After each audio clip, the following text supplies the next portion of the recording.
Assalomu alaykum. Kanalim obunachilari, bizni kuzatishda davom eting va obuna bo'ling. Ijtimoiy tarmoqlarda Toshkent shahar tez tibbiy yordam brigadasi xodimlari tomonidan bemor 4 soat davomida bir necha tibbiy muassasasiga olib borilgani, yakunda u ko'p qavatli uy yo'lagida qoldirib ketilgani haqida xabar tarqaldi. Respublika tez tibbiy yordam markazi ushbu holat yuzasidan quyidagilarni ma'lum qildi. Fuqaro M.B. 1953 yilda tug'ilgan, uyi va aniq yashash manzili yo'q. Nomiga 2025-yil 23-fevraldan boshlab tez tibbiy yordam xizmatiga bir necha marotaba murojaatlar qayd qilingan va har safar unga tibbiy xizmatlar ko'rsatilgan.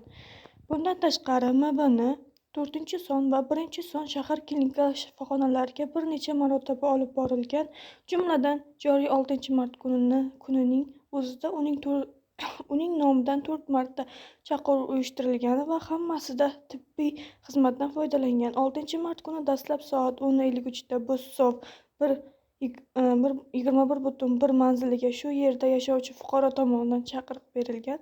Tez tibbiy yordam brigadasi o'z vaqtida yetib borib, bemorni birlamchi tibbiy tekshiruvdan o'tkazadi. So'ngra u 1-son shahar klinik shifoxonasiga olib borilgan. Qabul bo'limida shoshilinch holat inkor qilingach, u yashash manzili aniq bo'lmagani uchun 102 xizmati xabar berilib, olib ketilgan manzilga keltirib qo'yilgan.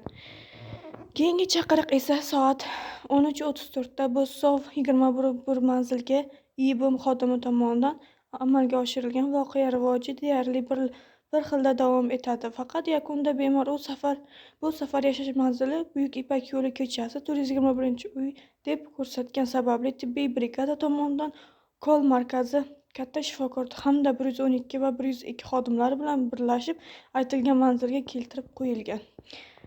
Soat 19:48 da Buyuk Ipak yo'li ko'chasi 421-uy manziliga yo'lovchi fuqaro tomonidan navbatdagi chaqiruv bo'ladi. Tez tibbiy yordam brigadasi o'z vaqtida yetib boradi, bemorni birlamchi tibbiy tekshiruvdan o'tkazadi. Shoshilinch holat inkor qilinib, u manziliga qayta yuboriladi.